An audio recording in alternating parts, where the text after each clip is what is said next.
If you're reading this, you probably think that it's just another fake story. Well, it could be. But if you wish, you can take a risk. Follow my instructions, see what happens, and maybe have your life become so much better. Or so much worse. It's really up to you. First, you must go to the mountains. It doesn't matter where you live. Any set of mountains will work as long as you can find a cave. Big or small, unknown or well explored, vibrant or dead, it doesn't matter as long as it extends further than the sun's light at sunset. The darkness is important. Sunset is an important time when the bonds between worlds weaken as the earth sinks into twilight. This band of weakness allows one to exploit the natural weak points in the fabric of space and time. I've learned this by experience, as have many others. Not many of them are still where they could even be contacted, however. You must stand at the mouth of the cave as the world sinks into darkness. The timing here needn't be perfect. As long as you begin at sunset, you will not encounter any complications. You must not have any technology or religious paraphernalia on you. The technology will stop you from beginning the process. Religious paraphernalia? Well, they simply don't like it when you go in there with protection of that sort. It won't help, so don't even try. When the time is right, take off your shoes. This is a sign of respect. They like that. Then close your eyes and begin to walk forward. Don't worry about falling, they will keep you moving. If the cave you chose was short, you may notice that you don't hit the end. If this happens, the floor will seem to level out regardless of the cave's layout. You've been set on a path to the same place, and it is vital that you do not open your eyes. If this doesn't happen, don't worry. If you had no technology and followed the previous instructions, this ritual is not for you. The fates have another destiny in mind for you, one that cannot be altered by a ritual such as this. You might hear whispering around you, may feel cool digits trailing across your back and chest. It will be so cold that it burns when they touch your bare skin. Do not react. They are simply curious to see one of bound flesh crossing through their realm. Unless you offend them, they will not do any intentional harm. Stay silent, keep your eyes closed, and continue moving forward. The whispers will grow louder as you go. Angry voices rising above their whispered words, almost recognizable as English. It is especially important here that you do not react. These voices' owners do not belong there. They are the poor souls who lost themselves in this realm, straying from the path yet not offending the host before they were beyond harm. That is why you must continue in a straight line. Stepping off the path will sever your soul, binding it eternally to a realm of shadow where the denizens do not want you. My own experience has shown that this walking seems to last for an eternity. But as long as you stay on the path and ignore the distractions, you will be alright. When the smooth, level ground that you have been walking on suddenly becomes the sloped and gritty floor of a cave again, you can open your eyes. In front of you is a tunnel, the floor covered in grit. It will be lit by 4 sets of torches attached to the wall by wooden sconces. Crystals, even precious gemstones, will dot the walls every few feet. Feel free to touch them. They are not cursed, though you will not be able to separate them from the walls. At the end of the hall will be a door. Its appearance will vary, but it will always be out of place in the underground place you find in. While it will not explicitly harm you, I do not recommend turning around. You adventurous souls who might actually do this will find it hard to resist the temptation to follow the glow you see.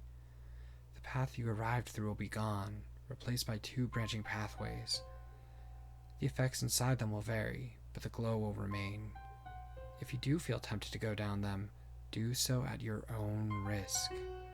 The torchlit tunnel is the only exit once you've made it this far, and it is not going to be there when you come back. And if you see a shadow across the wall in either tunnel, run. For the love of God, turn tail and flee to the door. Unlike the natives of the Twilight Realm, these creatures are entirely intent on bringing harm to you. Only he can protect you. The he whom I speak of will become apparent as you pass through the third set of torches. A seemingly human male will just pop into existence against the door, hands clasped in front of him like an attendant at a hotel. It'll be like he was always there. When you pass the fourth, he will see you and smile. Not one of those, I wonder what your insides will look like sprayed across the wall kind of smiles, but a genuine, it is good to see you smile. He will note your missing shoes with a polite nod and offer his hand for you to shake. If he has a glove on, feel free to do so. If not, don't. Touching his skin will have you take his place. This only happens when you have offended him some way, such as by speaking before he is ready. He won't take offense to you not shaking his hand, even if he is wearing a glove. He will greet you with a few simple words. The phrase he uses will vary depending on your nationality, though it will always be polite.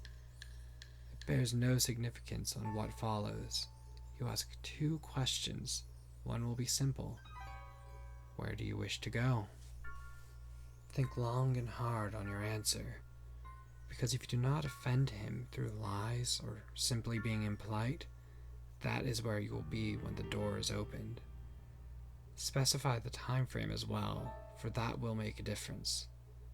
No matter what you have in mind, he will not do what you suggest unless you are specific. It's a monkey's paw effect, really.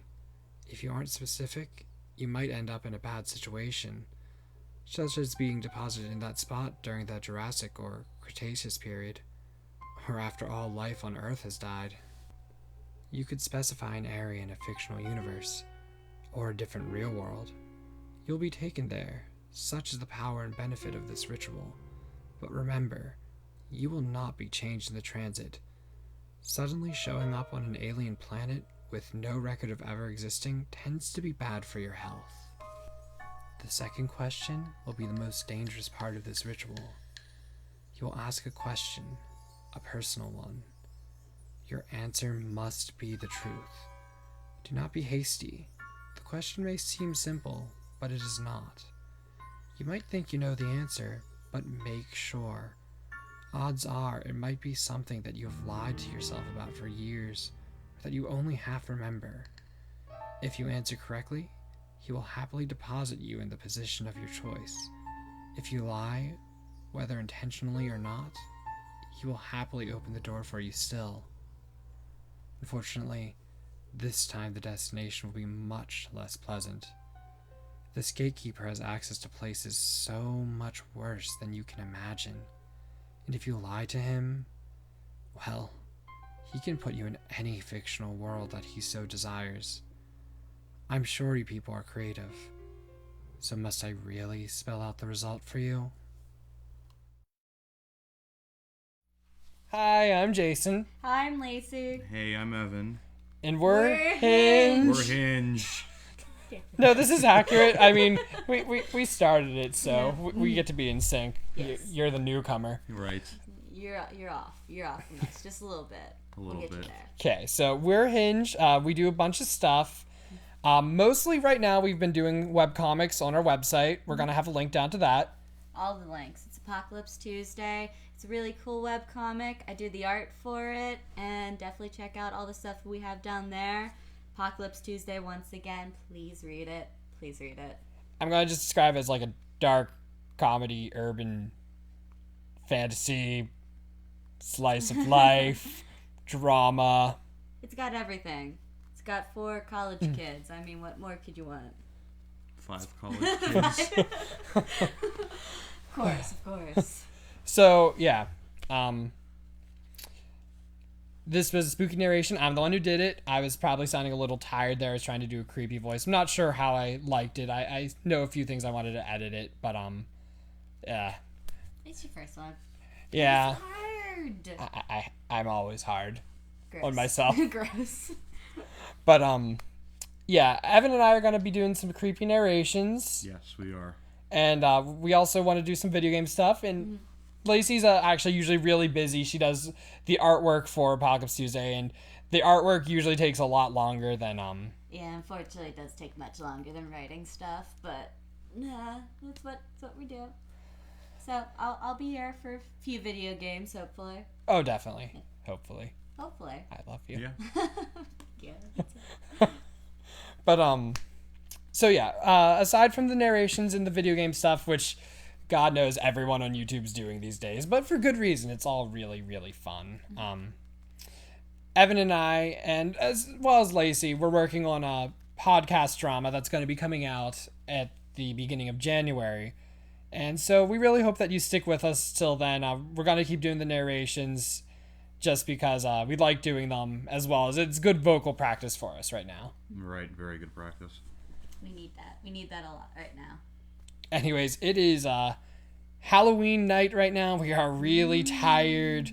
It's actually the first. Shut. Okay, you know what? We missed it. You know what? Okay, we love you guys. That is probably like 3 people, or 1. No, 3. Be more enthusiastic about this. We have 3 people, and we love them. Good. Well, we love you. Love you. Bye.